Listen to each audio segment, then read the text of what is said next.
Hey guys, it's another Tip Tuesday, and I've gotten a request about deadlift technique. Now, the deadlift is a very beautiful movement. However, it is very prone to injury. I broke my back. What do you mean by that? My back is broken. What, a vertebrae or Well, what portion? Spinal. Now, although it looks like you're just picking something up and putting it down, there is a lot that goes into doing a deadlift safely, and that's what I'm here to teach you guys.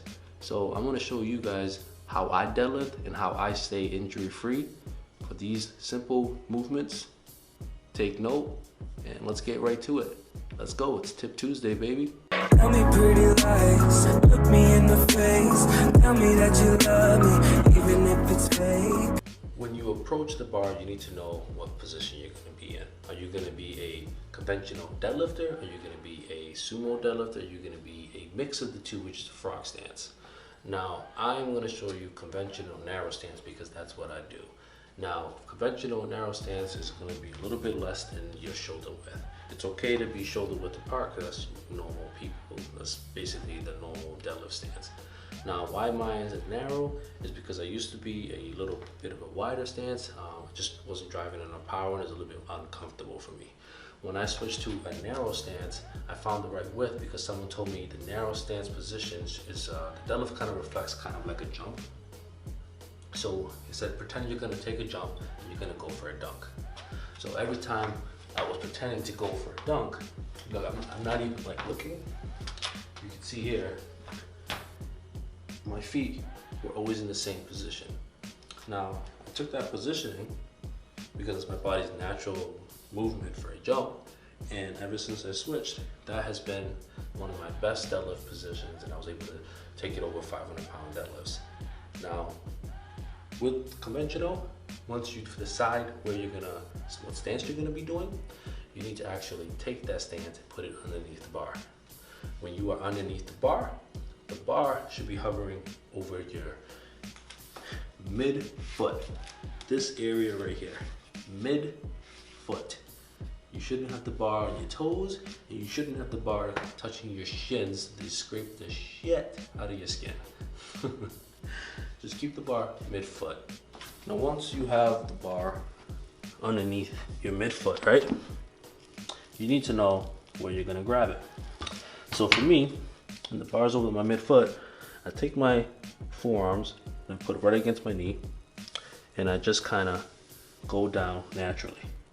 Now, where that happens to be is where the knurling on the bar first appears, the first ring. So from there, I'm always gonna grab the bar there every time I go for a deadlift. So when I'm getting ready to go for a deadlift, the bar is gonna be over mid-foot. So I'm gonna come on down. And I'm gonna grab it right here. That's basically gonna be my hand positioning. Now, this is an overhand grip. Sometimes I'll do mixed, and every once in a while, maybe a thumb grip, which is hook grip. But regardless, grab the bar in the same place every time. Once you have your foot placement figured out underneath the bar, mid-foot, and you're gonna grab the bar, I'm a firm believer in not moving the bar. Do not move the bar. I know a lot of people in the gym you might see doing this, getting ready for a deadlift. That's great if you understand the technique and how to use it.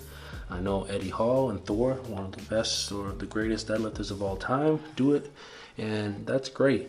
I just don't recommend it. I'm not knocking it. I'm a firm believer that the bar should be in the same place when you lift it and put back down.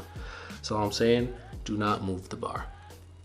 Now, when you are underneath the bar, mid-foot, you're grabbing your hand, wherever your hand placement is.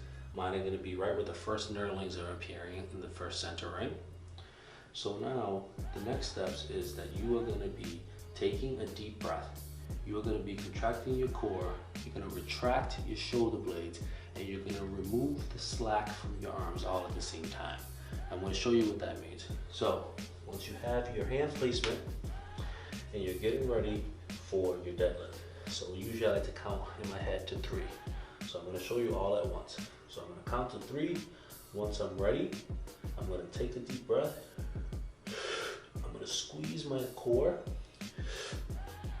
I am gonna retract my shoulder blades like this. You can See here, I kind of take my arms and pull them back until they touch my knees. That's what I do.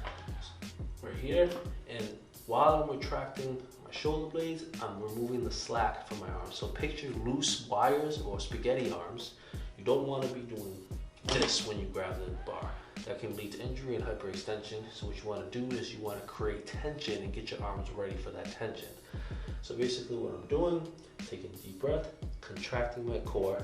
I am going to grab the bar tightly, retract my shoulder blades, right? And then I am going to push my chest up, and I'm going to lean back a little bit so that my spaghetti arms become a tensile wire. Now you want to be so tense, you want to create a lot of tension in here so that if you were to take your hand away from the bar, that you would actually be blown away. And this is what I mean. So I'm going to create so much tension here that if I release one of my arms, it actually is so much tension I'm creating from releasing the slack that I could actually be pushed back. So very important that you have to do this simultaneously. So ready? I'll show you all from the beginning. Take a deep breath, grab the positioning, remove the slack, retract my shoulder blades, create that tension, chest up. It is very important to keep your spine neutral. As you see here, do not flex it. Keep it as upright as you can before attempting a deadlift.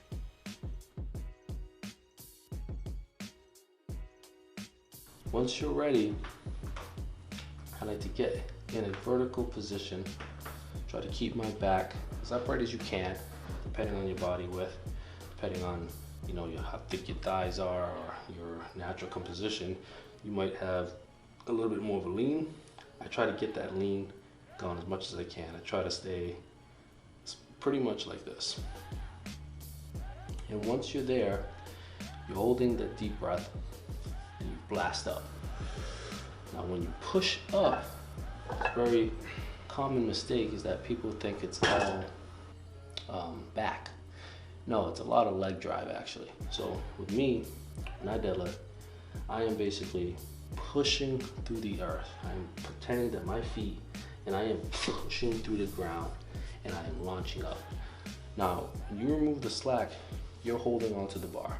When you push up, you are not trying to lift the bar with your arms. Your arms are gonna be there like levers. They're just swaying there. But you just keep them there with that tension.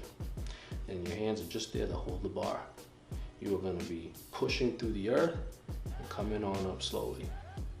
That is basically the best way to think of a deadlift. It's not just all back. It's basically your full body. Getting ready, create that tension. Once the bar path should be a vertical path. You shouldn't be going like this. It should be a straight line. And with that straight line, it should connect at your hips. So this is what I call a hip hinge. So when the bar is coming up, you're gonna basically pretend to be taking that bar, connecting it right at your hips. All right, squeeze your glutes if you want. And that is basically, at that point, this is the final step of a deadlift. Is once you can take the bar and bring it up and connect at the hips, you are now allowed to release your breath. That deep breath that you've been taking is from the beginning, from the bottom. You need to keep yourself tight, contracting your core and holding that breath for the duration of the time until the bar connects at the hips. Once it's at the hips, you're holding onto the bar, you can now breathe. It's very important to breathe because if you do not breathe, you're holding, depending on the weight, you're creating a lot of tension in your body. You're putting a lot of strain in your central nervous system. You can actually pass out. And I've seen a lot of people pass out because they don't breathe. So make sure you exhale and make sure you breathe. And then once you're ready to put the bar back down, you can take a deep breath, stay tight, put the bar back down, and that's really it. Deep breath.